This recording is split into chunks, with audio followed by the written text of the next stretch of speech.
We'll see if we're streaming too.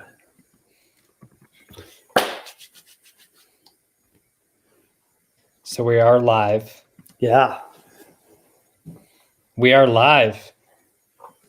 Oh, let's go. Are we live? Yeah, let me tweet it out. Hell yeah.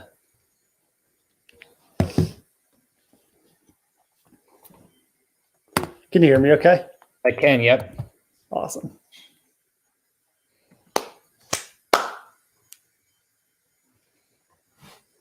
We just tweet this out to the masses.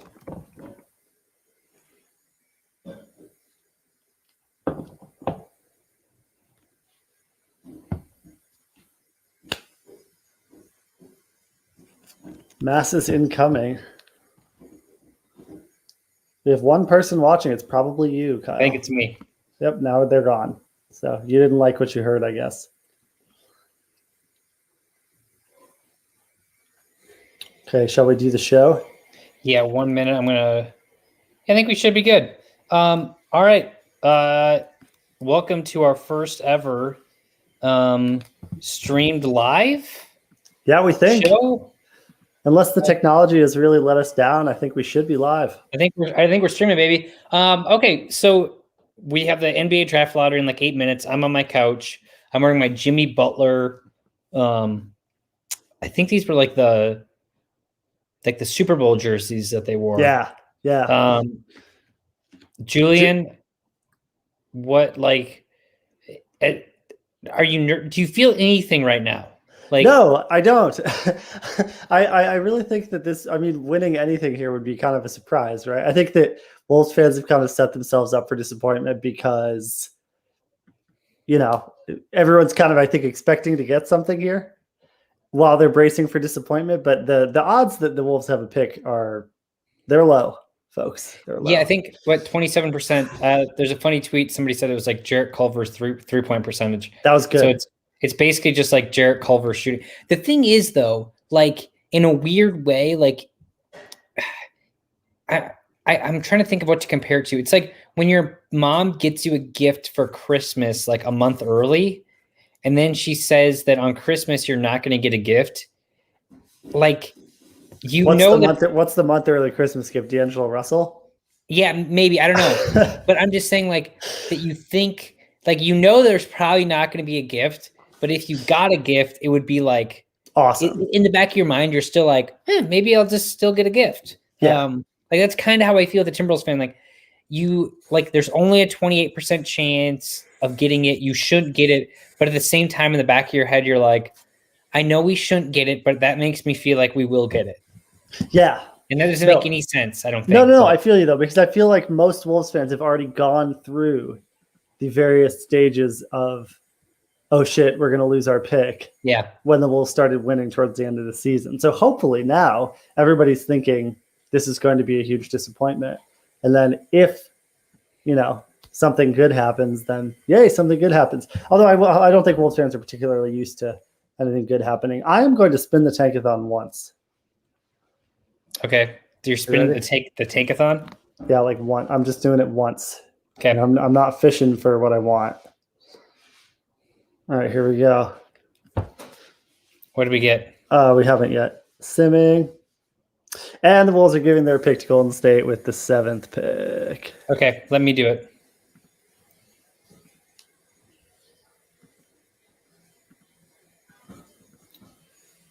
Can you see my screen? Here, let me put it in the studio. Whoa. All of the screens. That's a look. I'll stop sharing. Yeah, there you go. Let me do my tankathon. Sim lottery. Oh, the Wolves jumped up to 2. You heard it here first. I mean, people. I will say that, like, we've talked about this before, and I give the Wolves a lot of shit because I think that Russell trade was just really bad, and I think like Timberwolves fans overrate Russell because like he's like the closest thing resembling a star besides Cat. And like you just cling on to those things, so whatever. I mean, it's like a coping mechanism, right? Yeah, he's fine. But like everybody's like, oh, wait, whenever he was healthy last year, we were okay. It's like, well, okay is like the 7th seed. I don't want to be the 7th seed. Like you're trying to like everybody's like, well, we could be Phoenix. It's like, no, you can't because you don't have the cap room to sign somebody like Chris Paul. Yeah. So I don't. like, I guess that's I mean, the thing is, if they get a top 3 pick though, like that, I don't think people. I mean, people probably do realize because Timberwolves fans are pretty smart, but like, it just changes the trajectory of this franchise. By like, you can't even describe it. Obviously, you still have to make the pick, but it seems like the top 3 or 4 guys are like consensus, anyways.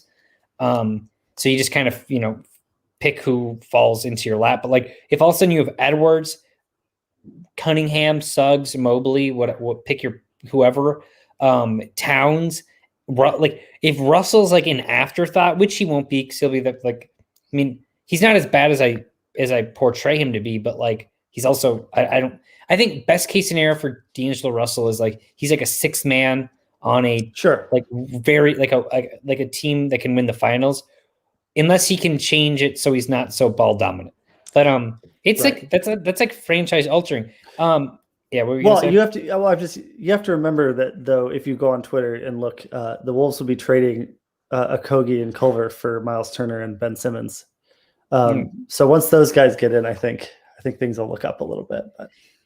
Yeah, I mean, like I guess we can talk about the playoffs a little bit before this, but like, is there a way? Like I think we might have talked about the Simmons in our podcast yesterday, but like, is there a way wherever Ben Simmons goes now, like whatever team gets him for super cheap, and like the narrative starts to flip?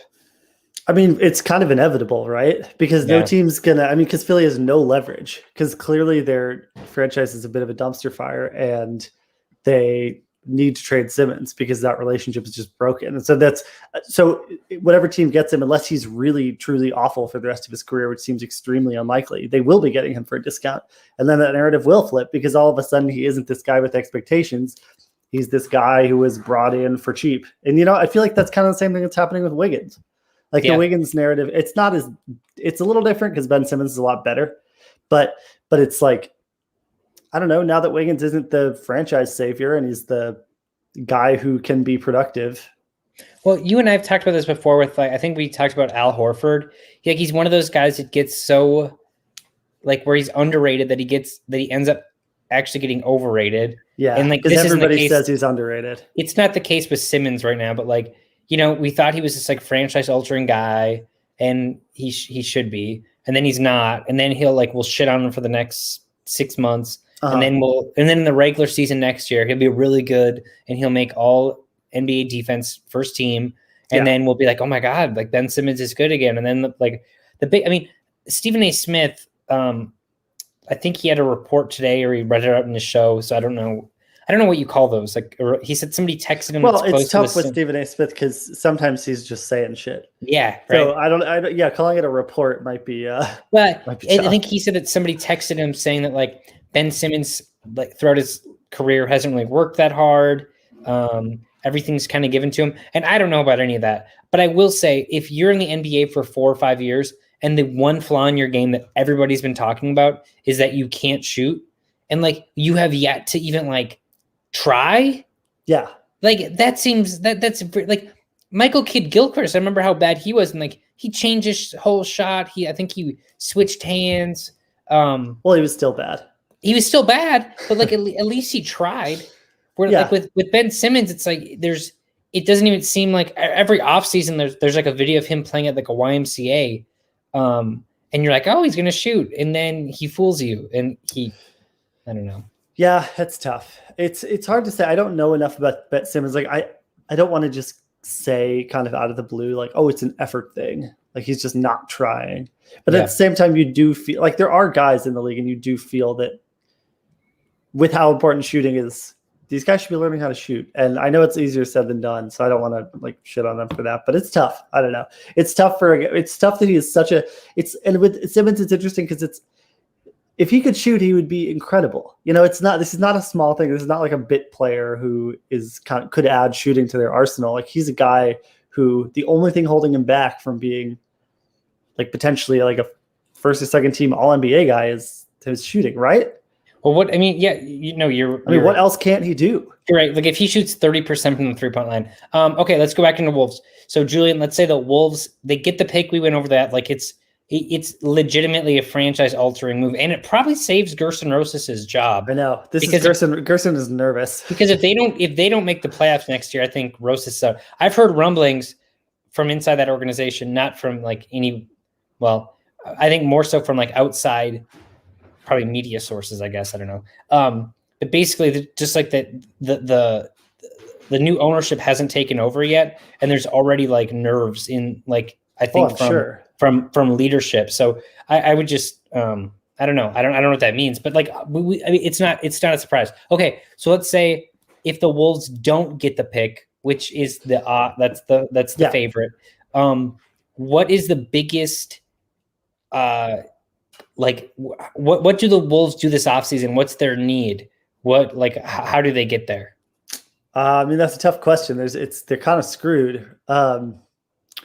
I mean, I guess you have to try to trade for another probably power forward, starting quality, big, or I don't know. It depends on what you think about Malik Beasley, because theoretically you have a backcourt, right? Like if you don't get this pick, then you have to kind of stick with your backcourt, unless you can trade Russell. But that's kind of this trading low thing that we're talking about. And I don't think they should do that. So I guess you try to trade for or sign a starting quality kind of 3-4, and then try to fill in with vets. I mean, it gets really tough. They're in a tough situation.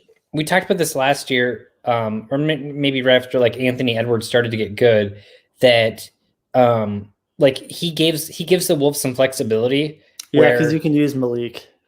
Yeah, where I think and like honestly, like the Rubio 19 million expiring gives you some wiggle room too, because if a team knows it's going to lose somebody like I don't know what Mike Miles Turner contract looks like, but if a team knows it's going to lose another star, you might just like you'd rather get that expiring or whatever. So I mean, you have some weird trade pieces. You don't have any cap space, so like no. I mean the only outgoing free agents are McLaughlin, Ed Davis, and power forward Jared Vanderbilt. So I mean, the Wolves will be capped out if they have this pick.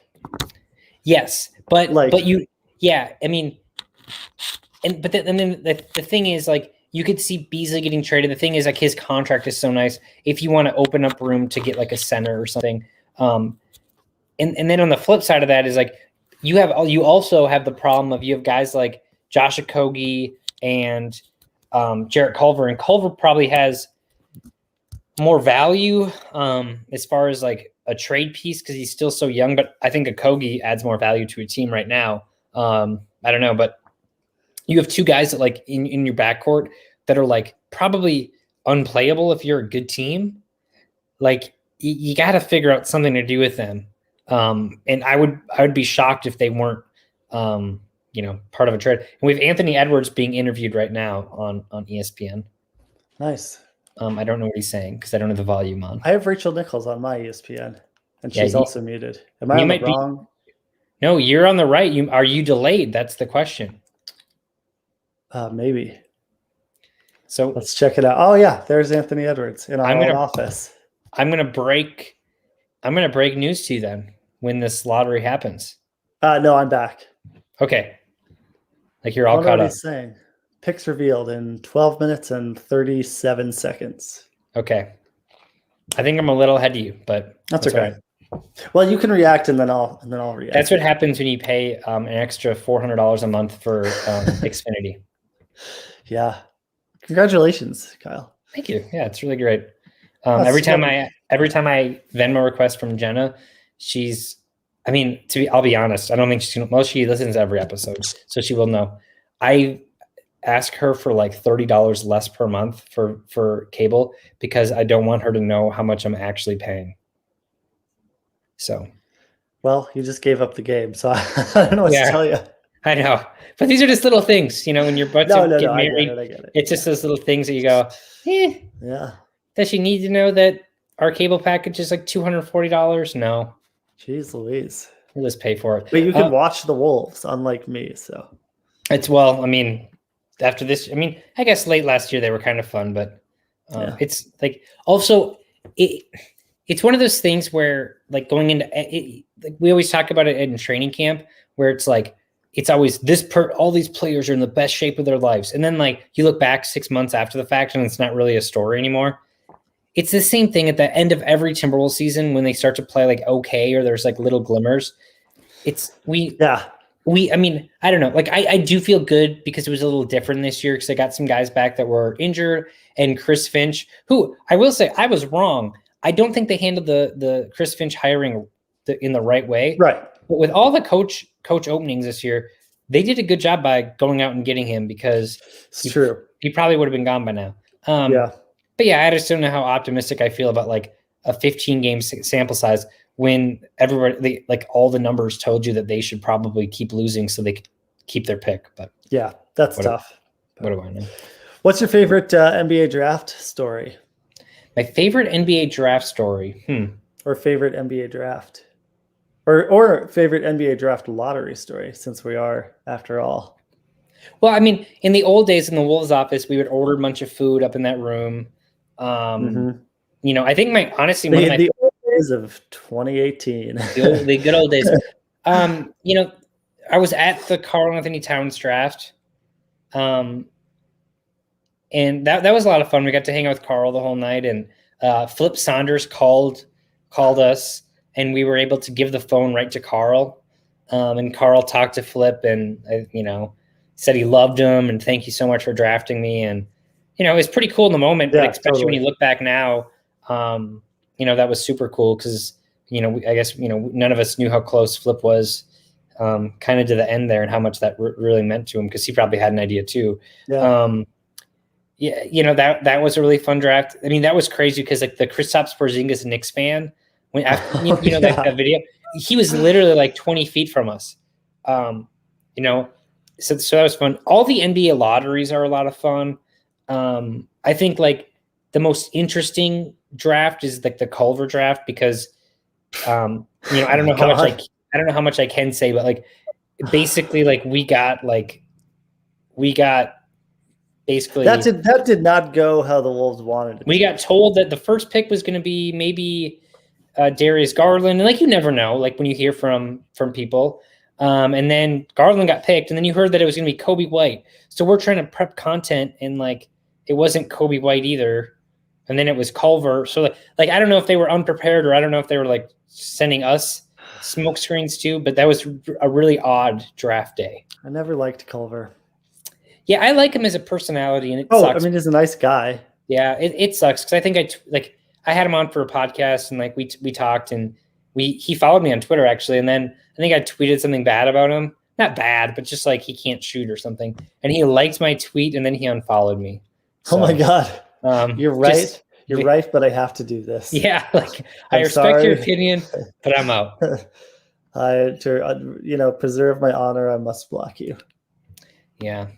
I blocked you also, but we don't have to get into that. Yeah, and we got a question. Oh wow. Joe Cronenberg, our good friend. What draft night is like? Okay, so internally, like draft lottery night is pretty wild. Because like from a content perspective, which I don't know if they do this anymore, but hopefully they do, is you're putting out a press release of the pick you get. I think do we get the picks? No, I think it's going to go to commercial. Okay. And then we always put together a gallery of like the top players all like ever taken 6th overall. Yeah. And that gets a shit ton of views. It's kind of fun. And then you write an article. Now draft day is crazy because again, each team is different with how you prep for NBA content. Not all teams have content teams like we did, and ours doesn't either, where you don't have like a dedicated writing staff. But when they did, I thought we did probably the best job in the league of compiling all the draft profiles. So Julian and I would literally sit there for like, I don't know, 8 hours a day. 10 hours, yeah. Of literally just like watching film and writing about these guys and doing so in a way that's like not super negative. Right, because we could draft anyway. So we can't go back in the CMS and be like, actually, we love this guy. Well, you can. But yes, you can. We have, but you shouldn't. No, like so that I mean, yeah, I mean it's pretty crazy because you're looking for trades, and then the crappy thing is sometimes you make a pick, but you can't announce it until later. So all these other outlets are, getting all these page views, and or you're when not you trade the pick, yeah, and then but the trade's not official, and so you have to pretend like you have the guy. yeah, like you're like, hey, we drafted so and so, and it's like, no, it's a lot of fun though. It's kind of a grind of a night, and then the next day. So it's funny that Karl Anthony Towns draft. We were in New York. Noah Furchy and I, a very talented videographer for the Timberwolves. We were in New York and we shared a room. We didn't get back to our hotel room until like 3 or 4 a.m. and our flight was at 7 a.m. So basically it was like 2 hours of sleep. And then we flew back to Minneapolis, and that's when they had like they have like your day after press conference. They have a press conference in the team city. Yep. And I remember I was doing a live interview with Fox 9 when I got back to the office. And I remember I watched, I didn't feel like I looked that tired. I had a bunch of coffee and whatever. I remember going home that night, probably at like 9 or 10 p.m. And I think we went out for like a beer or two after, and watching that interview again. And I was like, oh my God, I look like I'm dead. I say this as we do live on YouTube, but live is tough. Mm-hmm. Even under the best of circumstances. Like I used to do those radio spots. Yeah. For those the guys that covered the Lynx in like South Dakota. Yeah. Those were always fun, but those stressed me out more than anything else I did. And so like doing it on doing TV on zero sleep. Yeah.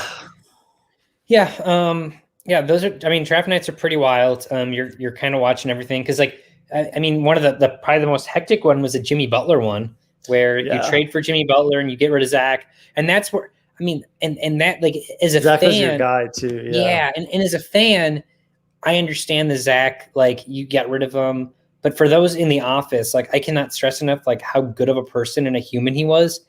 That like it was one of those things like, okay, we're going to try to make the playoffs with Jimmy Butler with my the first time I would make the playoffs as an employee. But then also you see this guy that when I got hired with the Wolves, I was 23, Zach was 18 when he got drafted. So in a sense, like we grew up in our careers together and like we got to hang out with each other. That sucked to lose him. But you guys reconnected. We did in Chicago last year. He's good. It was good. Julian, out of the teams in the top 3 to get the pick, Houston, Detroit, and Orlando. What team benefits the most? Well, no, how about let's do this. What team is hurt the most by like falling out of the top 5 or top 4? What are the 3 teams? Houston, Detroit, and Orlando. I think it's Orlando. Yeah, I think you're right. Probably not Houston. I think like you can, I don't know. I think Houston, they have some talent. Orlando, I guess, has some talent depending on what you consider Markelle Fultz and if you think Jonathan Isaac is coming back. Detroit, I don't know. That would be pretty brutal too. They got some pretty rough guys. Yeah, this lottery is going to be a lot of fun. Yeah, a lot of teams are going to get good players this year. Yeah, and it just seems like maybe it's just because I'm not plugged in like I used to be. But like basically, if Houston falls, that pick can go to OKC. Mm-hmm. Wasn't there something with the Bulls pick too? Or did the Bulls have a pick? You know what? Don't they have the Magic's pick if isn't it top 4 or something? Yes. So I guess it'd definitely be the Magic if they lose that pick. Or maybe it's top 5. I think the Magic owe their pick to Chicago from the Vooch trade. Yeah, so maybe the Thunder, it's a top 4 protected pick. So if the Rockets fall to 5, they would get the pick. So theoretically, Oklahoma City could get the first pick and the 5th pick. Did I just make up that thing about the Bulls? No, you didn't. It's a top 4 protected pick. Okay. So the Bulls get it if it's outside of. No, sorry. The Bulls get it if it is a top 4 pick. Yes, sorry. And otherwise, the Magic get it. Yep. Right. It's not the Magic pick going to the Bulls. It's the Bulls pick going to the Magic. Yes. So the Magic right now are slotted to have 2 picks in the top 8. And then you look at some of these other teams like outside of the top 10 that like you look at a team like New Orleans, like if they got the number 1 pick, which they only have a 4.5% chance to. Oh my God, dude. But even in the top 3, and you look at New Orleans or Charlotte, moving on up, and Charlotte's only at 1.8%, so that's not very likely. But like, I mean, and then like Oklahoma City, man, I know. I mean, they just got Kemba, and we'll see if they keep him or like what they decide to do there. But I mean, eventually they're going to have to like try to figure out how to win, because like Shai Gilgeous-Alexander won't want to stay there forever. But I mean, they have to turn those picks into players at some point. So do you put the Wolves more in the camp of the kind of Magic, like these kind of bad teams who need to have help, or do you put them in the camp of teams more like the Pelicans or the, who are like a piece away from actually being good? Yeah, I think they're probably more like the Pelicans. But so you're not worried that D'Lo is just gonna like put up a ceiling on how good the Wolves are? No. I mean, I think they're probably more like the Pelicans, and like the Thunder are a totally different team. Like they just have so much energy and heart, but they got heart. They do, but like maybe missing ingredient. Maybe a team more like the Kings, right? Where like, they have a player like De'Aaron Fox who's probably comparable to Towns. Yeah. They have Halliburton, who's a really nice piece. They have Buddy Hield. Like they have nice players. But we'll why see. were they so bad? I think Luke Walton might not be a very good coach. Well, definitely not. I think that's kind of it. We're really seeing in the playoffs how important coaching is. Ooh, number 14. Here we go. Oh, hi, Mark. The Warriors. Well, watch it be it's the Warriors. Yes. Oh, I'm behind again. Do you want me can I spoil this for you? Yeah, go for it. I'll just watch you. I'll watch you watch the lottery. Warriors. Is that the Wolves pick? No, this is the Pacers. This is the Pacers? Yep. Number 12 is the Spurs. Okay. So right now we're chalk. Now this is where things get interesting. Like you have the Hornets. The Hornets are 11. So and now this is the Pelicans could be 10, or they could move up. And I kind of want them to move up. It's the Pelicans at 10. Oh, so much for moving up. So completely chalk so far, Julian. So chalk would be 7 for the Wolves, right? 6. 6, okay. The Kings are at 9. Okay. So still chalk. Damn, chalk is not good. Although it's good that another team didn't jump. Pick 8. So this is the Orlando's pick. Oh, wow. I think that means Orlando fell. Was that Orlando? I think Orlando fell from 3 to 8. Ooh, baby. Right? Like somebody correct me if I'm wrong here, because they don't automatically correct it in the thing. Yeah. Okay. Wow. So that's not the Bulls pick. Oh, it might be actually, because they say at the bottom from the team. Yeah. We'll see. The Warriors, the Wolves pick went to 7. Dang. Okay. That makes sense. Instant reaction. Well, I'll tell you after. Oklahoma City is at 6. So they fell back 2 spots. Yeah. That means the Raptors moved up. Ooh, that's kind of clutch for them. It is. Okay. So right now the Raptors and the Cavaliers are for sure in the top 4. Okay. So number 5 is the Magic. So the Magic have 5 and 8. So that kind of sucks for them in like a 4-player draft. Yep. So it's the Cavs, the Raptors. So now in the looks like Cavs, Raptors, Detroit, and Houston. Oh yeah. Well, RIP to the Wolves. Gerson Rosas. I think that's right. It was nice knowing you. I wonder how Wolves Twitter is doing. Well, let's find out. I mean, honestly, though, that's fine. It's just a number 7 pick, right? Because I think Andy from Punch Drunk Wolves kind of talked about how if you were the number 4 pick, then it becomes like all of a sudden Cunningham or one of those guys falls. Huge disaster, yeah. And then it's a mess, because then you like number 7. It's like, I mean, depending on who the player is, I guess. But like, if you basically just have to give up the 7th pick to get Wiggins, or to get out of and Wiggins' contract to get Russell, I mean, that's a big win. So I like, depending on who the players, I still don't think Russell's good. I think he's better than Wiggins. Katie Davidson says, excited for days we're nervous over a game 7 instead of a draft order. Well, it's not coming anytime soon.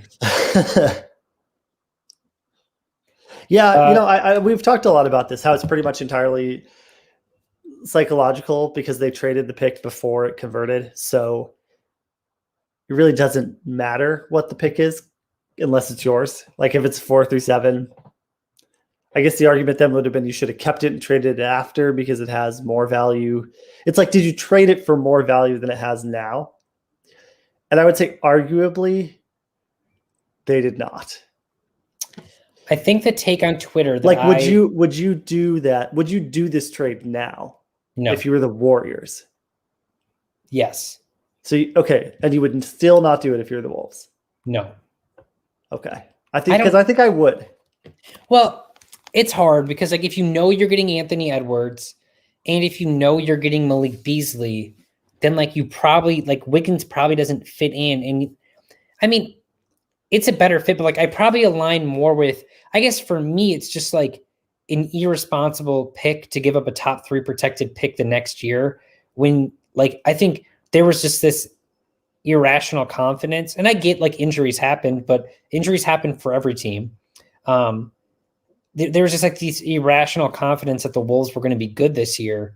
Yeah, from it's a bad assessment of the front office, and it's basically like a bad bet on yourself. I think like the take that I align with most is from Andy from Punch Drunk Wolves. He said the debt is paid at 7. Bad trade. It is what it is. Andy brings up the 7th pick is also where the Warriors took Steph Curry thanks to the Timberwolves. So, good. Some history there. So what's the year that all the high schoolers are going to become eligible? Well, I think they were thinking next year, right?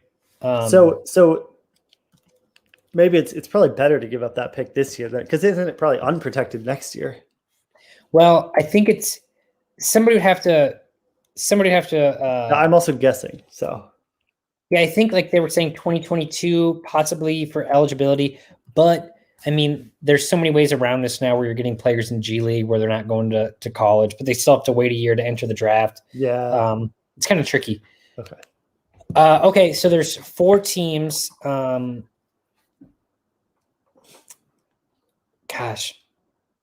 Are you trying to name the teams? No, I'm more so trying to reply to these Twitter. People are responding on Twitter saying like, how is it a bad trade? The talent versus 7 is way different. And I mean, I do get that, but like also, yeah, I can. Well, you can't.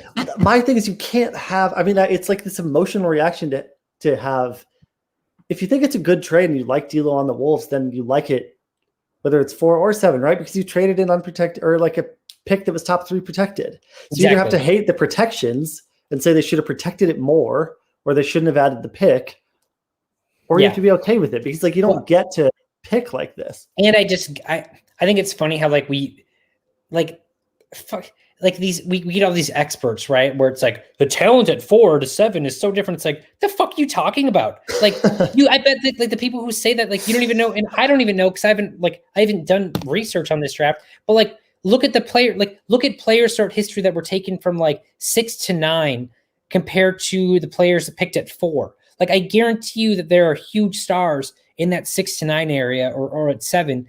So I guess what I like, you nailed it. Like it shouldn't be about like which pick it was. I mean, obviously, like you get to pick first if you have 4, and that team should get the higher, the more talented player. But also, I mean, coming from for a team assessing talent, like. The current Wolves, like you drafted Culver, and there was about 15 other players that you should have taken over him, including the one that got taken with your pick. You know, I would rather have Dario and Cam Johnson, both of whom are better than Culver. Yeah, I agree. Yeah, it doesn't. I mean, the lottery obviously a pick is an asset, but if you screw it up every time, it doesn't matter. And maybe that's like the argument, right? Where you're like, well, if we were going to screw up the pick anyways. Okay. Yeah. So we're down All right, to the here we final go. four. Oh, Kobe Altman looks different than I thought he would. I don't So know what I number thought he 4 looked. was the Raptors. Okay. Number 3 is the Cleveland Cavaliers. Okay. So this is They're going. doing this weird thing where they're just like They're Thanos taking them away. Yeah. Number 2 is the Rockets. Wow. And the number 1 pick, the Detroit Pistons. This is going to be interesting. Yeah. Because the Rockets already have a center. Yeah, I mean, they probably go Suggs. Right. So are you going to go Mobley to the Cavs? That makes a lot of sense. Yeah. Or the Rockets just try doing or Mobley and Christian Wood together because they're both pretty versatile. Christian Wood, does he play the 4 too? Because he can play the 4. Well, and like I think like if you get like a top 3 pick, you're just taking whoever's first on your like. I mean, I guess right. You're probably not worried about Christian Wood. Yeah, that's true. He might be not worth worrying. I was kind of interested to see if a team like the Raptors, which they still could, I was kind of curious to see if they would move into the top 3. Yeah, because for them they're different because you could see like if I were the Raptors, I would instantly try to turn that into okay, Wizards, we'll give you the number 2 pick. Like we need Bradley Beal. Yeah, like, I mean, do you think the Warriors are going to keep their picks? Because that's the other thing is 7 Warriors and 14. Trade those put those in a package for Bradley Beal or someone. Yeah, seems unlikely that they'd keep both those picks. Yeah. Especially because you have Clay coming back, and I think they showed this year that they're going to be better than we thought they'd be, and they get Clay back, and Wiseman's probably better next year. It's really this is a really interesting group of teams to have at the top compared to who the top guys in this draft are. Because the Pistons too, it's like they just took.